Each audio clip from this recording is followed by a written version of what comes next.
Assalamu alaikum wa rahmatullah wa barakatuh, and Juma Mubarakah to all of our NGS community. This is Mr. Yahya with another Friday reflection on this 27th of Jumada al-Thani, which means we are just a few days away from the next month in the Hijri calendar, which is Rajab, one of the 4 sacred months.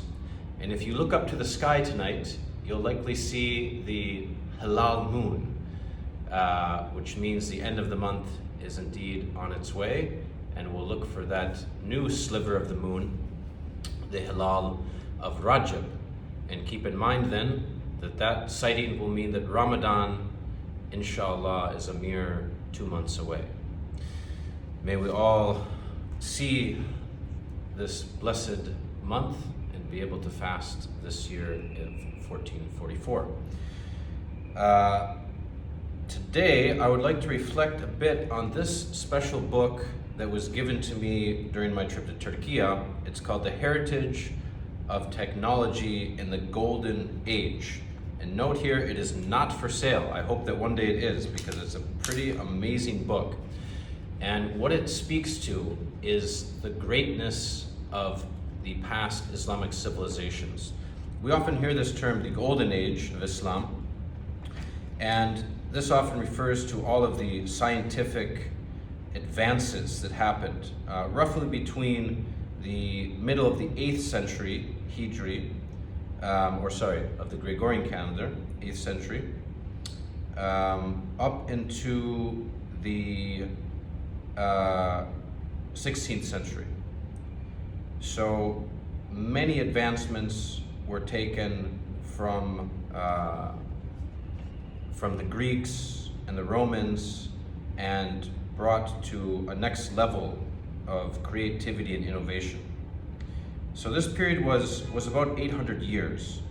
The golden era is often considered during the time of the Dark Ages. So in these years of the 10th, 11th, 12th, maybe 13th centuries. But some of the things in this book are just astounding. And one of the things that's really fascinated me is the astrolabe. And you can actually see one of these in the Abu Dhabi, I think one of the museums there, as well as they may have one in the MBR Treasures of the Library. So some of these advancements are just incredible. And as this book mentions, many of them, in fact, are very little known.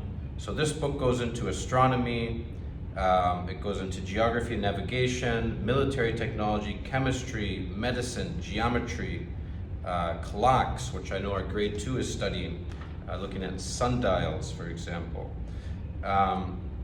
So incredible stuff that's been done here. Really incredible work that's been done in our Islamic civilization. And I encourage you to learn about it.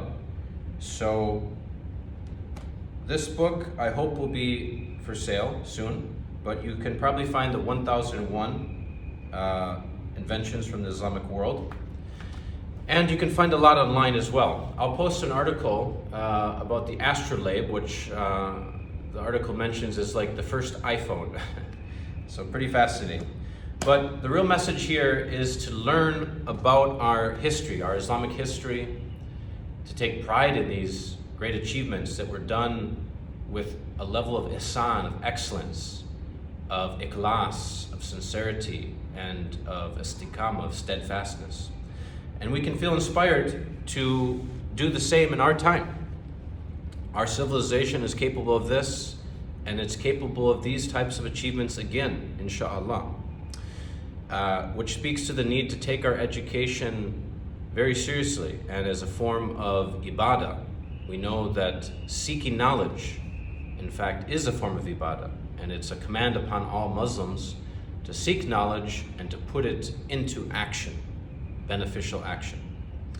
So I encourage you to learn about the astrolabe. I encourage you to learn about the heritage of technology in our great Islamic history and civilizations.